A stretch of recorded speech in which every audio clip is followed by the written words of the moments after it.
কবিতা শিকল সামাজিক। কবি রুদ্র মোহাম্মদ শহীদুল্লাহ। ওই আঁটোসাঁটো ছোট জামাটা আমার গায়ে পরাবার চেষ্টা করো না।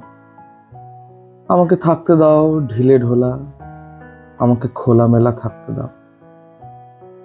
সমুদ্র থেকে উঠে আসছে যে নদী পাখির মতো ডানা মেলে, আমাকে সে নদীর মতো থাকতে দাও। অফুরন্ত স্রোতের মতো প্রাণবান হতে দাও আমাকে। চার দেয়ালের ভেতরে আমি ছিলাম, আমি ওই বদ্ধ জলাশয়েও ছিলাম। আমি ছিলাম কবরের সুপ্রাচীন অন্ধকারে, গতিহীনতার কারাগার আমাকে টুকরো টুকরো করে ছিঁড়েছে। ফিরতে বলো না, আমাকে থাকতে দাও স্রোতময় জলের মতন, আমাকে থাকতে দাও পতনে উত্থানে। ওই আঁটোসাঁটো জামাটা আমাকে পরতে বলো না।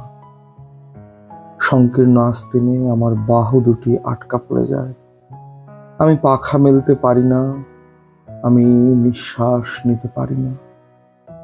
আমার বুক চেপে রাখে ওই শার্টের সংকীর্ণতা।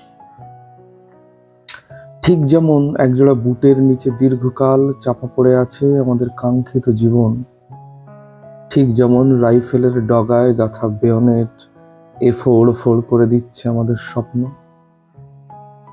আমি নিঃশ্বাস নিতে পারি না, আমি স্বপ্ন দেখতে পারি না। তুমি ওই আঁটোসাঁটো জামার শৃঙ্খল আমাকে পরাতে চাও না। কবিতা শিকল সামাজিক। কবি রুদ্র মোহাম্মদ শহীদুল্লাহ।